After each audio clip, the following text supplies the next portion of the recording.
Loud music, DJ.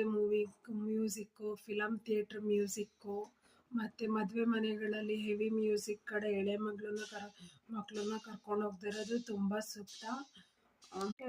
Especially 1 year ಒಳಗಡೆ ಇರೋಂಥ ಎಳೆ ಮಕ್ಕಳನ್ನ ತುಂಬ ಲೌಡ್ನೆಸ್ ಕಮ್ಮಿ ಇರೋವಂಥ ಸೌಂಡು ಮತ್ತು 100 ಡೆಸಿಬಲ್ಸ್ಗಿಂತ ಕಮ್ಮಿ ಇರೋ ಕಡೆ ಸೌಂಡು ಕಮ್ಮಿ ಇರೋ ಕಡೆ ಕರ್ಕೊಂಡು ಹೋಗಬೇಕು. ಸೊ ಆದಷ್ಟು ಕಮ್ಮಿ ಸೌಂಡ್ ಇರೋ ಕಡೆ ಕರ್ಕೊಂಡೋಗಿ ಆಟಾಡಿಸ್ಬೇಕು. ಕಮ್ಮಿ ಸೌಂಡ್ ಇರೋ ಕಡೆ ಕರ್ಕೊಂಡೋಗಿ ಆಟಾಡಿಸಿ. ಇದು ಅವ್ರ ಲೈಫು ಮತ್ತು ಕೆರಿಯರು ಎರಡು ಡಿಸ್ಟರ್ಬ್ ಆಗುವಂಥ ಸಿಚುವೇಶನು. ಸೊ ನೀವು ಸೌಂಡ್ ಕಮ್ಮಿ ಇರೋ ಕಡೆ ಆಟಾಡಿಸಿ ಬೆಳೆಸೋದ್ರಿಂದ ಆಮೇಲೆ ಅವ್ರಿಗೆ ನರಗಳೆಲ್ಲ ಚೆನ್ನಾಗಿ ಡೆವಲಪ್ ಆದಮೇಲೆ ಸ್ವಲ್ಪ ಸೌಂಡ್ ಬಂದ್ರೂ ರೆಸಿಸ್ಟೆನ್ಸ್ ಕೆಪಾಸಿಟಿ ಇರುತ್ತೆ.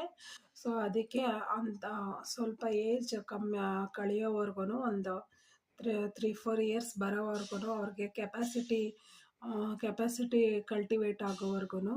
ಸೊ ಆ ಥರ ಸೌಂಡ್ ಸಿಸ್ಟಮಲ್ಲಿ ನೀವು ಕರ್ಕೊಂಡು ಹೋಗಬೇಡಿ ಲೌಡರ್ ಹೈ ಪಿಚ್ ವಾಯ್ಸ್ ಕಂಡೀಷನ್ಗಳಲ್ಲಿ. ಇಷ್ಟು ಹೇಳ್ತಾ ನಿಮ್ಮ ಮಕ್ಕಳು ನಿಮ್ಮ ಪ್ರೊಟೆಕ್ಷನಲ್ಲಿ ಇರಬೇಕು. ಸೊ ಏನೇ ಆದ್ರೂ ಪೇರೆಂಟ್ಸೇ ಅವ್ರ ಬಗ್ಗೆ ಮುಂದೆ ಕೇರ್ ಟೇಕರ್ಸು, ಮತ್ತು ಅವರನ್ನು ಗ್ರೋತಲ್ಲಿ ಅವ್ರನ್ನ ಹೆಂಗೆ ರೀಗ್ರೋತ್ ತಿದ್ದೋದು, ಅವರನ್ನು ನರ್ಚರ್ ಮಾಡೋದು ಎಲ್ಲ ತಾಯಂದ್ರ ಕೆಲಸನೇ.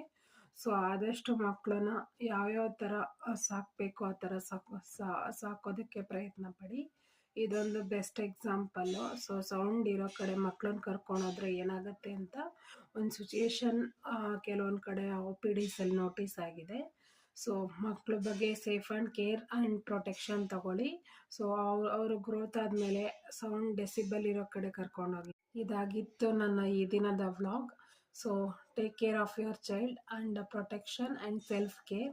ಸೊ ನಾನು Suma signing off from Suma dad Chummi. Thank you, bye.